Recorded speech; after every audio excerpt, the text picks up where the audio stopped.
반갑습니다. 6월 4일 토요일 큐티 스케치 시간입니다. 오늘 본문은 고린도전서 15장 1절부터 11절까지의 말씀입니다. 오늘 본문이 이렇게 시작합니다. 형제들아, 내가 너희에게 전한 복음을 너희에게 알게 하노니 이는 너희가 받은 것이요 또 그 가운데 선 것이라.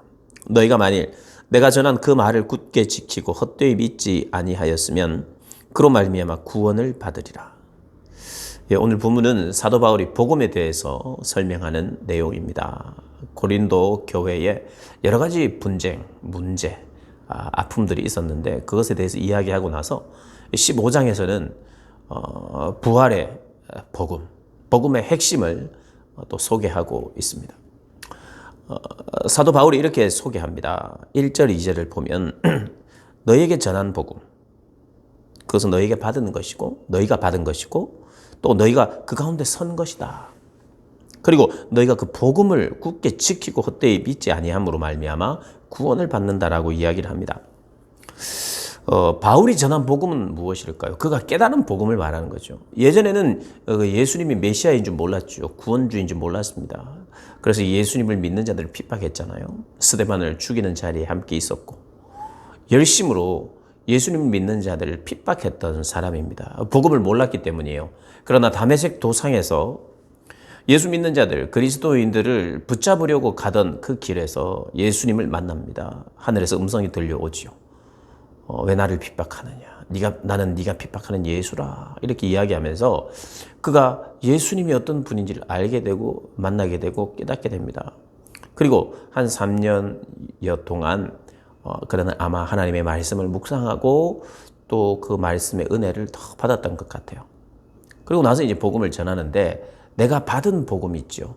그러나 그 복음은 자기 혼자만의 경험이 아니고 오늘 4절부터 보면 게바에게 보이신 예수님, 12제자에게 보이신 500여 명에게 예수님이 부활의 그 주님이 그들에게도 나타나셨잖아요.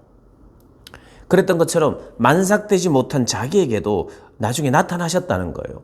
그래서 자기도 사도라는 거예요. 정말 나는 사도 중에 작은 자이지만 하면서 예수님을 만난 자로서 사도로 자기를 고백하고 있어요. 그러니까 자기가 지금 전한 이 복음은 자기가 새롭게 깨달은 자기만의 복음이 아니라 이미 사도들이 경험한 복음, 그 복음이 나의 복음과 같다는 것을 이야기하는 거예요. 그래서 내가 전한 그 복음은 나만의 복음이 아니라 내가 깨달은 부분도 있어요. 내가 깨닫고 확신한 거죠. 게바의 복음, 베드로의 복음, 사도들의 복음이 나의 복음과 다른 게 아니라 동일하게 깨달은 거예요.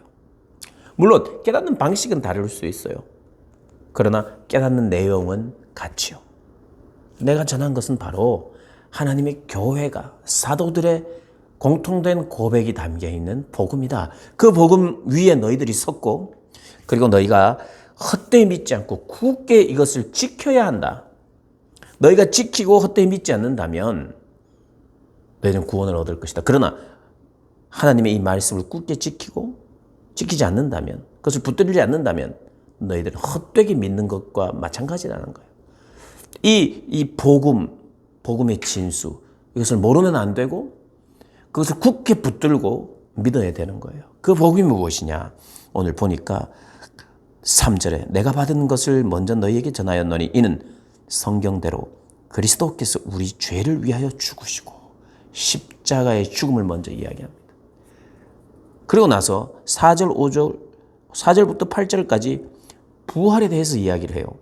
장사 지낸 바 되셨다가 성경대로 사흘 만에 다시 살아나서, 이 성경은 구약을 말합니다. 구약의 하나님의 말씀에 그리스도의 죽으심에 대해서 그리고 그리스도의 부활에 대해서 말하고 있죠. 그리고 그래서 그 성경대로 죽으셨고 성경대로 살아나셨다. 여기서 살아나셨다는 것은 스스로 살아나셨다는 것이 아니라 하나님께서 살리셨어요. 그래서 일으키셨다라고 표현하는 것이 더 좋습니다. 어쨌든 살아나셨어요. 그리고 게바에게 보이셨어요. 제일 먼저 게바에게 보이신 건 아니에요. 오히려 여인들이 먼저 봤고 오히려 엠마오로 가는 제자에게 나타났죠. 그러나 게바에게 보이셨다고 해요. 그러니까 이것은 부활을 목격한 사람의 순서를 이야기하는 것이 아니라 상징적이고 대표적인 거예요. 하나님의 교회의 대표성을 지닌 수제자, 첫 번째 제자 베드로에게 보였다는 거예요. 그리고 12제자에게 보였어요. 사실은 12제자가 아니에요. 11제자입니다. 왜요? 이미 가룟 유다는 자살을 했거든요. 근데 11명이라고 하지 않고 12이라고 하는 것도 교회의 상징성이에요. 대표성을 말하는 거예요. 그래 하나님의 교회와 성도들에게 보였다는 겁니다. 그 후에 500여 형제에게 일시에 보였고, 그리고 그 후에 야고보에게 보냈고, 야고보 역시도 교회의 대표성을 가진 자죠. 그 후에 모든 사도에게와 맨 나중에 만삭되지 못한 나 같은 자에게도 보이셨다고 말하면서 이 부활을 이야기합니다. 십자가는 매우 중요합니다. 십자가에서 주님을 만나야 하고 그분의 사랑을 만나고 알아야 돼요. 그러나 부활이 없다면 십자가도 의미가 없습니다. 그분의 숭고한 사랑, 목숨을 내주는 사랑이라 할지라도 부활이 없으면 아무런 의미가 없어요. 물론 어떤 희생, 사랑이라고 하는 측면에서는 참 대단하다 이렇게 할 수 있지만 우리의 죄를 용서할 수가 없어요. 부활이 없으면. 그래서 이 부활이 있어야만 십자가가 의미가 있어요. 부활이 있기 때문에 기독교가 만들어졌고, 부활이 있기 때문에 우리가 예배를 드리는 것입니다. 부활이 있기 때문에 성만찬을 하는 거예요. 성만찬 할 때도 십자가 죽음만 기리는 것이 아니에요. 십자가의 죽음과 그분의 고난을 묵상하면서 동시에 부활의 영광을 함께 기억하는 것입니다. 우리에게 새 몸과 새 마음과 새로운 영혼을, 우리를 새롭게 하신 그 부활의 영광을 함께 묵상하는 거죠. 그렇게 이야기를 하면서, 설명하면서 너희의 받은 이 복음, 너희가 믿고 있는 이 복음, 굳게 지키고 믿고 헛되이 아니하여야 구원을 받는데요. 여러분 오늘 명확해요. 굳게 지키지 않으면 어떻게 돼요? 구원이 없다는 말입니다. 헛되이 믿으면 어떻게 돼요? 구원이 없다. 잘못 믿으면, 내가 믿는다고 믿었는데 믿음의 내용이 잘못되어 있어요. 정성은 있었으나 헛되이 믿으면 구원이 없다는 말입니다. 그럼 나는 한 번 믿으면 구원이라고 했잖아요.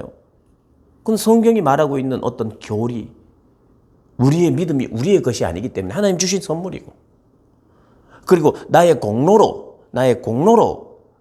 구원을 얻을 수 없기 때문에 오직 거저받는 은혜로 구원을 받는 것이다. 그래서 내가 예수를 믿는다라고 하는 그 고백으로 나의 죄를 용서받았다라고 하는 그 고백으로 구원받는 건 맞아요. 그러나 죄에 대해서 제대로 회개하고 나에게는 공로가 없어서 주님의 공로만 의지합니다라고 고백하는 사람에게 당연히 따라오는 삶이 있는데, 그것은 그 십자가와 부활의 복음을 붙드는 것이고, 말씀이 말한 대로 살고 싶어지는 것이고, 그리고 변화된 회개의 열매가 있는 것인데, 만약에 그 열매가 없다면, 굳게 지키지 않았고 그리고 믿지 않았고, 그렇다면 그의 믿음의 고백에 문제가 있었을 수 있는 거죠. 우리가 그렇게 접근해야 합니다. 내가 예전에 한번 손들고 예수 믿기로 했기 때문에 나의 구원에는 아무 문제가 없어 라고 하는 사람은 구원에 문제가 있는 사람이에요. 성경의 말씀들을 제대로 보지 않는 거죠. 구원의 교리 하나만 붙들고 다른 성경은 읽지 않고, 구원의 교리대로 내가 구원을 받은 사람이라면 나타나는 분명한 삶의 증거는 챙기지 않고, 쇠뇌하듯이 나는 믿었어. 나 예수 안 믿는 거 아니야? 나 천국 못 가는 거 아닐까? 내가 이렇게 개판으로 살고 있는데? 라고 하는 생각이 드는 것을 아니야. 나는 믿었어. 자기 최면을 하고 자기 착각을 하면서 아니야, 나는 믿었기 때문에 구원받아. 지금 비록 내 삶이 엉망이라도 나는 구원을 받아. 하는 식으로 사용하라고 교리를 가르친 게 아니거든요. 오히려 교리는 우리로 하여금 점검하라고. 그래, 내가 자꾸 착한 일을 행함으로 말미암아, 선한 일을 행함으로 말미암아 구원을 받으려고 하는 나에게 아니야. 나의 행함 때문에 구원을 받는 게 아니야. 그러나 행해야 돼. 왜냐하면 나는 구원받은 자이기 때문에, 나는 하나님이 기뻐하시는 자이기 때문에 이것을 하는 사람이야 하고 하는 거예요. 그럴 때 교리를 갖다 대고 내 삶을 점검하는 것이지, 교리를 잃을 때 갖다 대는 게 아니에요. 막 엉망으로 죄 짓고 살고 있는데 잠깐 마음이 불안해요. 나 구원 못 받은 거 아닐까? 할 때 교리를 적용해서 아니야. 10년 전에 난 믿는다고 고백했잖아. 나는 구원을 받아. 이렇게 적용을 해서는 안 된다 이 말이에요. 오히려 오늘 이 같은 말씀을 적용해야 돼. 굳게 지키고 헛되이 믿지 않는다면 구원이 없는데 나는 구원이 없는 사람 아닐까라고 근심하면서 오늘 같은 말씀과 교리를 나에게 적용하면서 하나님 제가 건강한 신앙인으로 회복되게 해주세요. 바로 볼 수 있도록 해주세요. 깨어나게 해주세요. 하면서 내가 무릎 꿇고 주님 앞에 나가게 되죠. 그 복음의 풍요로움 그리고 복음이 말하는 구원 잘 우리가 분별해서 하나님 앞에 구원하신 하나님 앞에 감사를 드리고 또 구원을 누려야 하죠. 그 구원을 누리는 복된 여러분들 되시기를 주님의 이름으로 축복합니다.